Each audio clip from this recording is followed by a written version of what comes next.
What is happening, Hot Take Nation? It is, what is it? I don't even know what it is. Does it feel like a zombie apocalypse to anybody else? It has been the strangest in my 42 years. It has been the strangest times. I will never forget where I was September 11th, walking to work and seeing the news reports that a plane had hit the first tower and watching the news as the second one hit. That was an interesting day. Not a good day, obviously. I remember the financial crisis that kind of unwound over a much longer period of time. That too was crazy when Lehman just closed the doors and Bear Stearns closed the doors, and I didn't think I'd ever see anything like that. And here we are. It has been quite a week. And I had vowed, as you know, I had said, you know what, I'm not going to weigh in on coronavirus anymore because it's just a very emotional issue. And if anything, for those who listen or read my posts, I think you've probably realized that I am a data-driven guy, and probably I don't come across as very emotional in my decision making. Now, that's not to say I'm not crazy emotional and I don't make horrible personal decisions because of emotion, i.e. buying CDEV stock, which we can talk about. Obviously not looking like the best, but Black Swan, not positioned for it, the world not positioned for it. But, if we talk about the coronavirus just for a moment, everyone is coming out as an expert or coming out and telling other people you're not an expert and then saying, listen to the experts. But like in everything in the world, there's experts, but they just don't know. You know what I mean? Like anyone can look at any amount of data and come up with anything. So like you're not wrong. You're making a projection based on what you're seeing. And I have very clearly been on the side of this argument that is, it is not the coronavirus that's lethal, it is the reaction.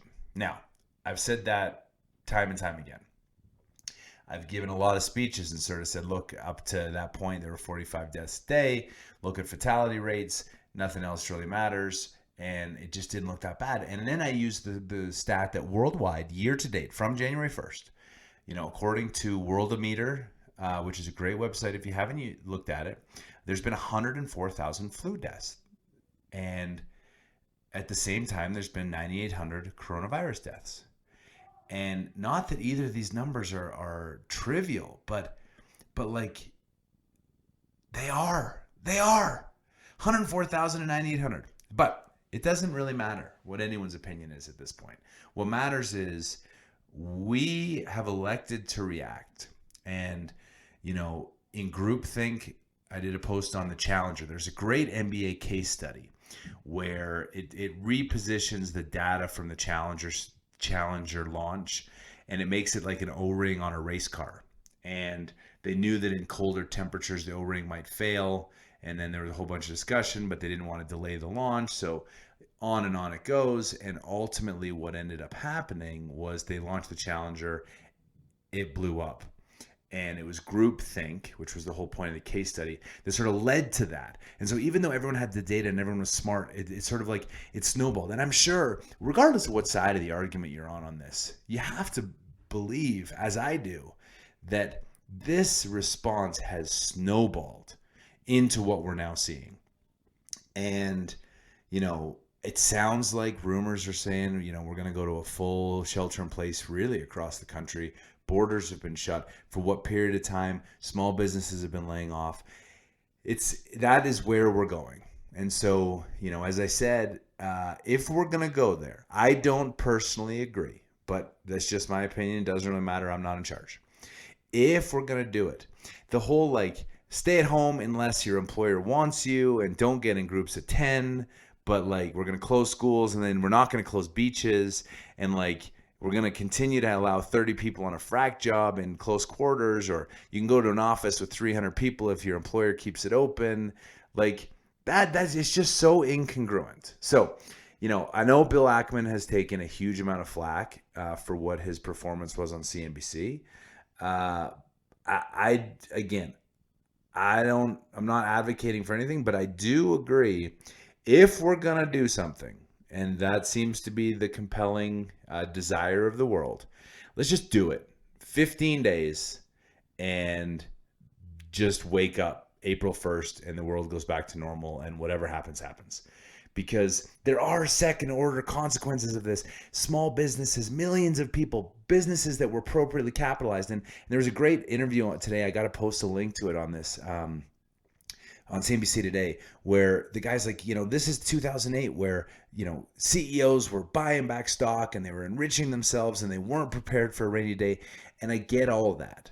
And, hedge funds are levered to 15 times, 13 times, 9 times their treasuries that they have, and they were allowing this leverage, which is why there's this volatility.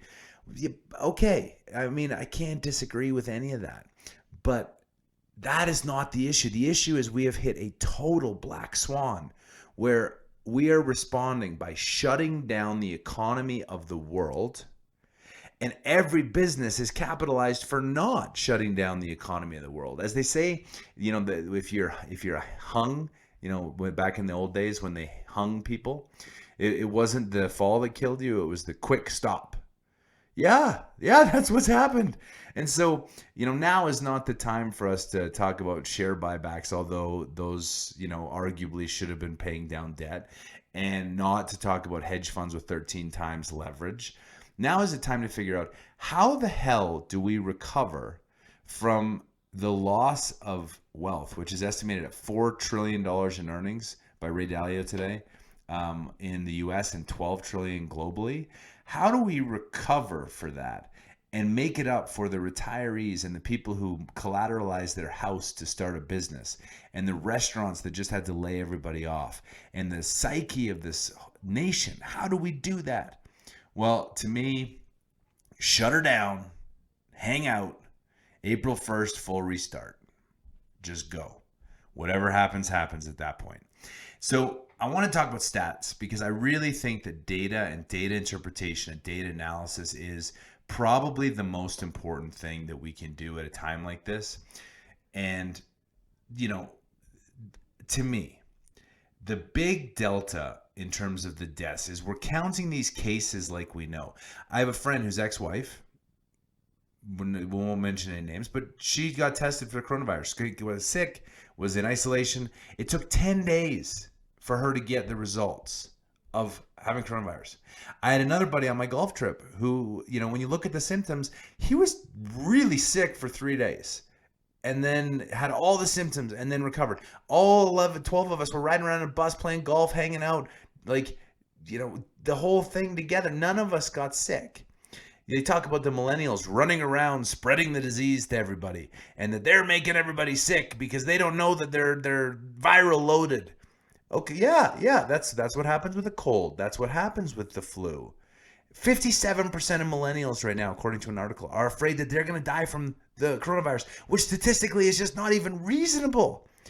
Over 65, only 47% are afraid that they're going to die. So with more young people who are healthy that are likely just carrying the virus and not noticing are freaked out about death, and the people who are actually at risk are like, yeah, we'll be fine. I find that that's insane. The toilet paper thing, you want to talk about how people have data. Well, we're shutting things down, so they're buying water and toilet paper. This is not a waterborne illness. What are we doing? Your taps still work. And then the toilet paper thing, it's are we running so low on toilet paper as a nation that we're a just in time, we're buying one roll at a time when we're going to the, I don't get it. But let's talk about the data. There's 3 data sets that are actually kind of complete. Number 1, the NBA. 7 players have tested positive. None that I know of are showing symptoms. There are 450 NBA players.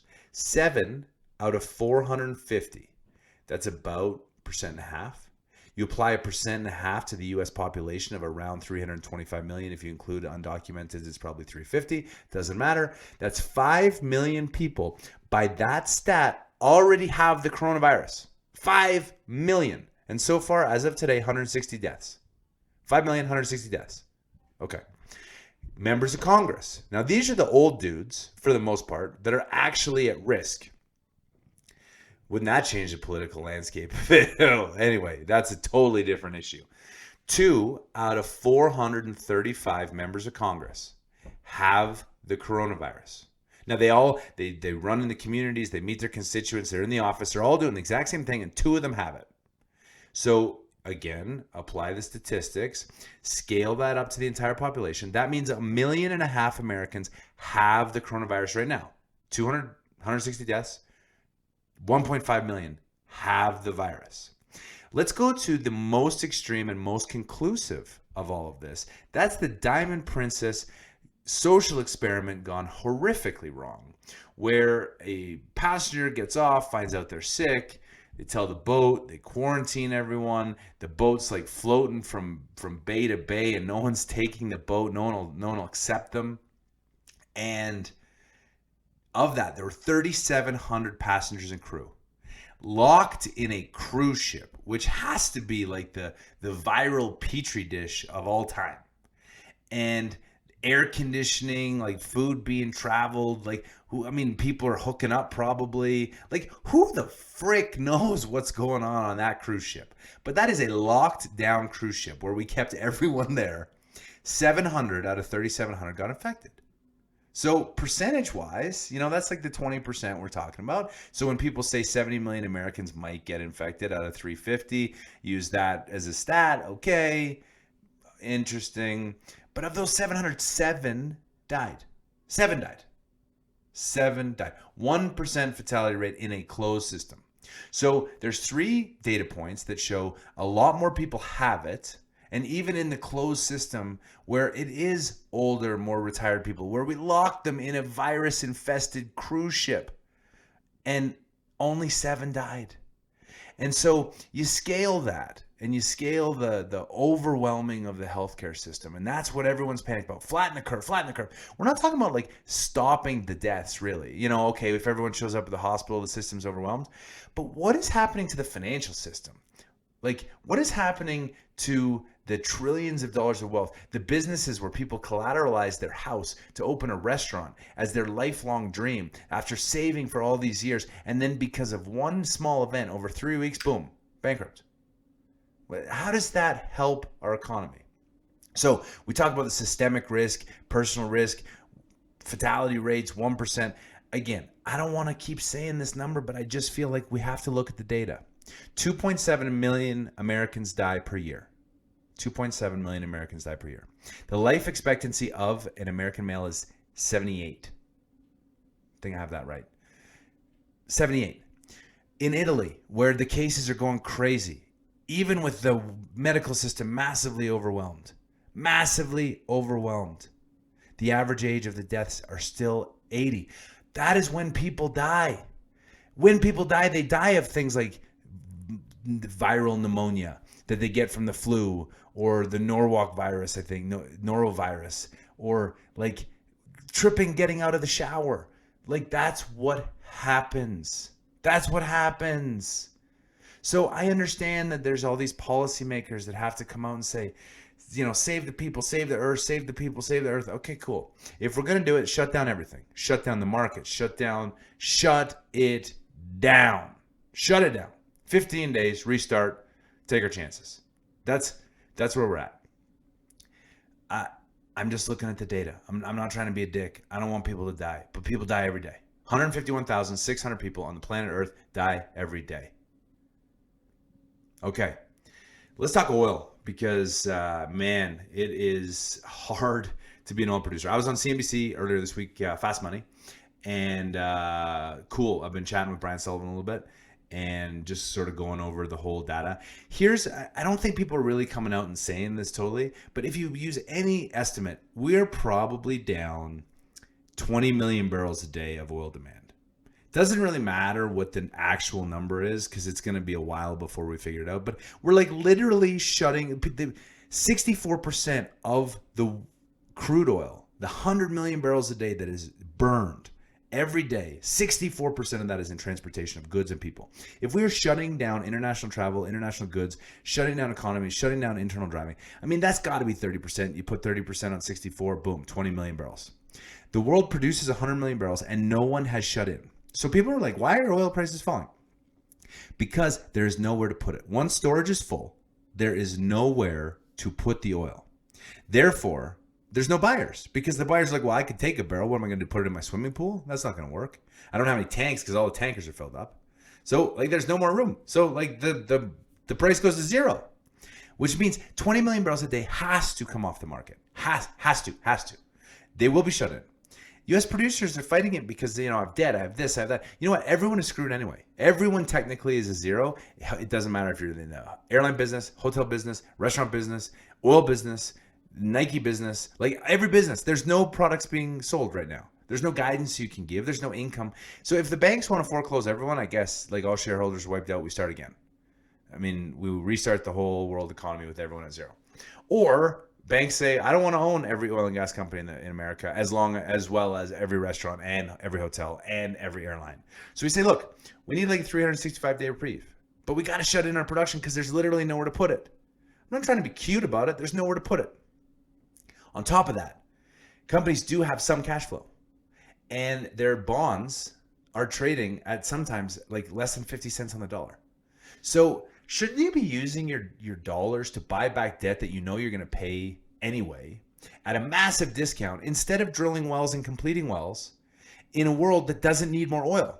So if naturally we're going to decline 4 million barrels a day, which we are if we don't do any capital activity, and we get to 9, the world gets 4 million barrels a day more in supply balance, and Russia and Saudi aren't mad at us anymore, and the world goes back to normal.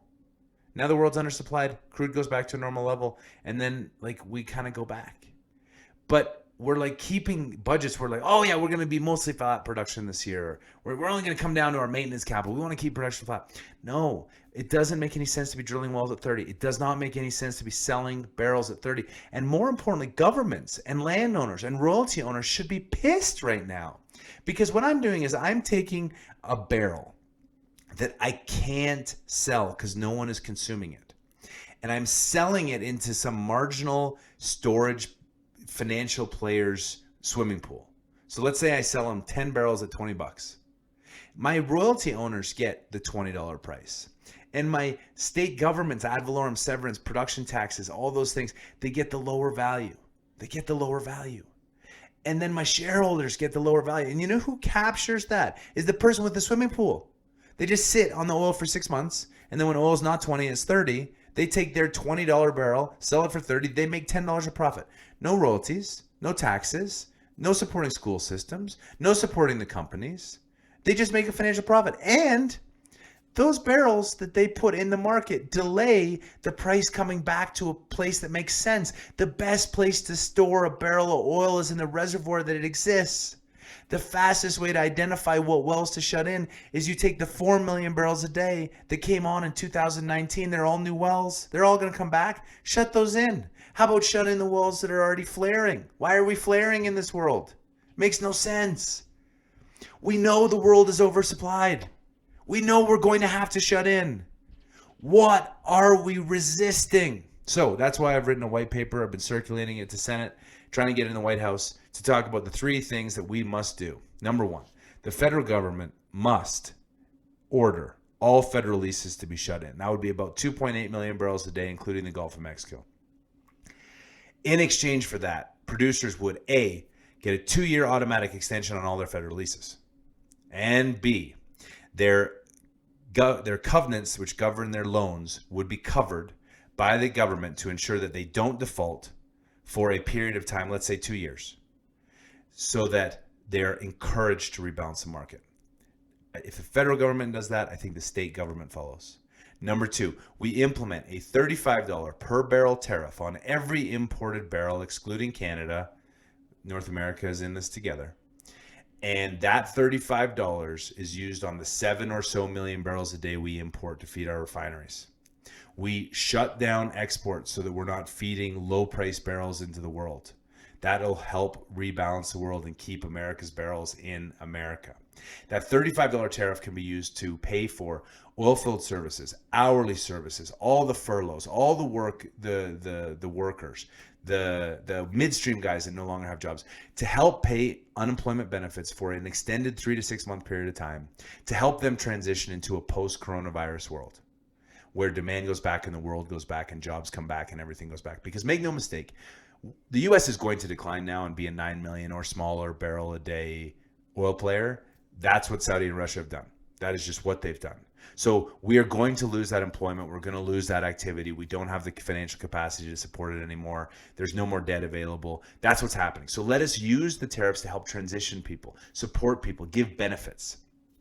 Let's guarantee the loans with the other part of that tariff so that companies have a 1,000-day or whatever reprieve from their debt covenants, so that in that case they can restructure. We can get back to a normal price environment and we can have a little bit more stability. But like they were talking about today, no share buybacks, no like management bonuses. This is like, let's triage. What have we been talking about for 18 months? We needed to lower rigs, lower completions, flatten production, stop growing, pay down your debt, and merge. We just have to buy time to do those things. Tariffs do that. So stop exports, shut in all federal leases, add tariffs. That is the way that you can save the industry in the short term, to allow market forces, true market forces in a non-black swan event, to transition us into the new normal. Because as things are going right now, Exxon is going to be like less than $100 billion company, which has zero global clout. And make no mistake, the US will continue to burn 20 million barrels a day. They will come from overseas, and we need powerful, strong American and Canadian companies to participate in the global development of fossil fuels because they're essential. And as we transition to more natural gas and more electric vehicles and more power, because we're going to continue to grow, we need companies to maximize the efficiency because they're the best at it in the world. So that is the answer. It is the only answer. And companies need to get used to it. Until the next time, be safe while you're in your lockdown. Be good to your neighbors. Have a great day.